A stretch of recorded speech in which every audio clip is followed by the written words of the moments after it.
So you want a six pack, huh? You want to be the person that can take off your shirt any time of the year, pretty much do your laundry on your stomach if you wanted to. Well, as someone who went from this to this, I can go ahead and tell you a little bit more about it before you start setting goals that may not necessarily be for you. Check it out.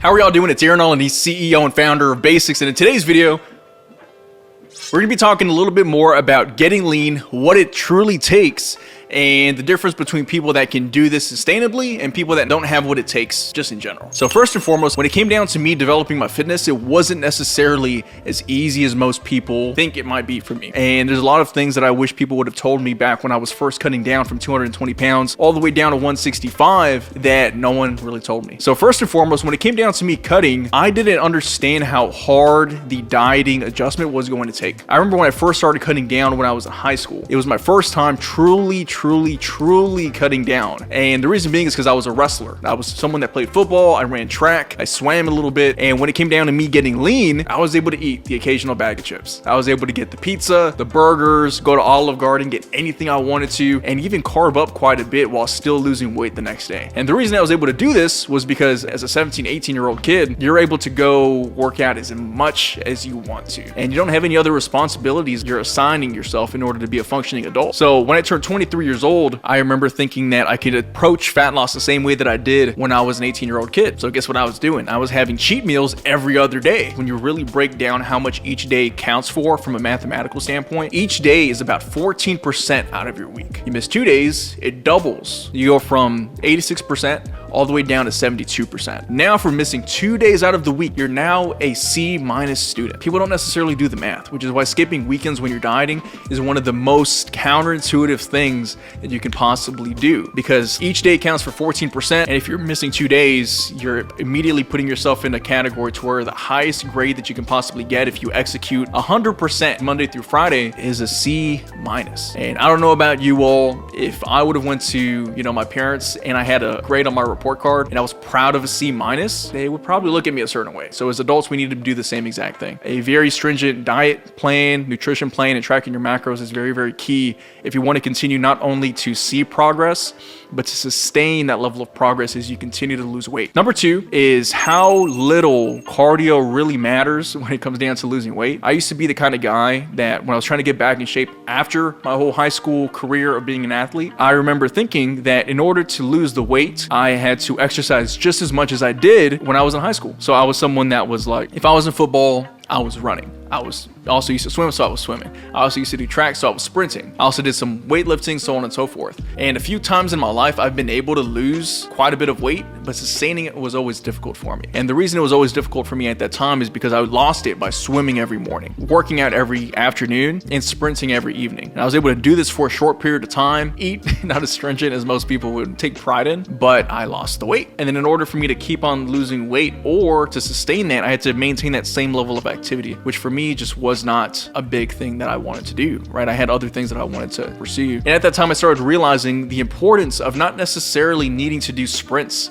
or jogging or swimming or doing any of these forms of cardio, because once I realized that all I needed to do is to be in a calorie deficit. Ideally speaking, you want to mix a calorie deficit with your food intake and your activity level. If you go too deep with your activity level, then you're going to end up overworking yourself, and then you can potentially get injured if you're not programming yourself the right way. And if you go all the way down the diet aspect, where you're not working out very much, you're not doing much activity in general, and then you start trying to do it solely with your diet, what's going to end up happening is you're going to have weight loss instead of fat loss, because as you're getting that calorie deficit with only your food, you're not necessarily going to give your body a reason to hold on to the muscle mass that you do already have. And the goal that most people should be setting if they want to develop a more aesthetic physique is to have low body fat percentage and high muscle mass for their frame. So at that point, I realized, well, let me just start doing low intensity, steady state cardio instead of doing sprints and jump ropes and circuits and all these other things that are requiring me to exert more energy than I'm comfortable with exerting. So from that point on, I just decided to start doing low intensity, steady state cardio. This included me, after every single one of my workouts Monday through Saturday, I was doing a push-pull leg split Monday through Wednesday. Wednesday. On Thursday through Saturday, I was doing the exact same thing, but higher volume, lesser intensity in terms of the weight. And after each one of those workouts, I was just simply doing 35 minutes of incline walking right afterwards. My settings were 5% incline, 3.2 speed, and I was doing this for 35 minutes. Right before my workout, I would do 10 minutes of a Stairmaster at a very low intensity. I was not sprinting on the Stairmaster. I was not jogging on the Stairmaster. I didn't have to diet too hard in order to lose the weight that I wanted to. I didn't necessarily have to work out too much either. I was able to marry the two together and then build that calorie deficit with my activity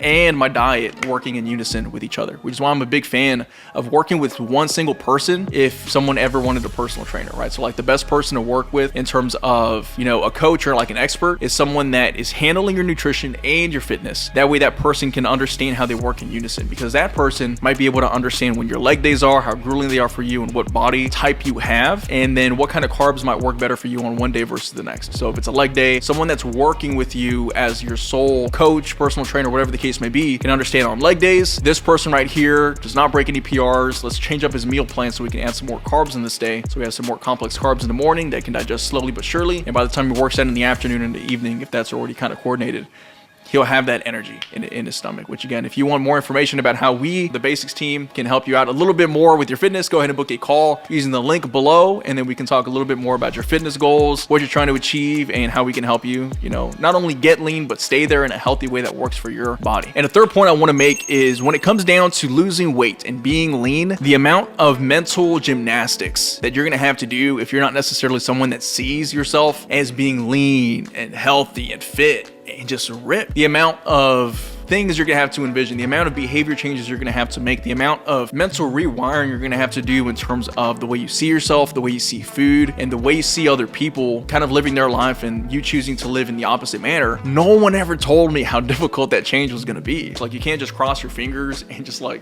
get a six-pack. You really need to be able to marry the two worlds together of being disciplined and being someone that's putting in the work when you need to, the right way, with the right amount of intensity and the right amount of persistence. I remember when I first started learning about the self-image, I was like, wow, this is such an incredible topic to learn about. I started understanding, okay, if I really want to change my life, I can't be someone that sees myself as someone who's stuck. I remember trying to lose weight, going from 220 pounds all the way down to 160, 170. I was someone who saw myself as someone who was trying to lose weight. And in doing so, guess what happened? I was always taking action very half-hearted. I was always someone that was trying to lose weight one day, and then Tuesday would come around, and guess what I would do? I would go grab Oreos, I would go grab donuts, pizza, Chinese food. And as I was grabbing these foods, I remember just kind of reiterating to myself, yeah, you're trying to get in shape, it's okay. And before I knew it, 1 month passed by, 2 months passed by, 4 months passed by, 4 years passed by, and I was still out of shape. And the only thing that really helped me out, guys, was understanding that if I act as if, not pretend like you're fit, not acting like you are someone who's in shape when you're clearly not, right? I'm talking about taking action and executing as if you were that person already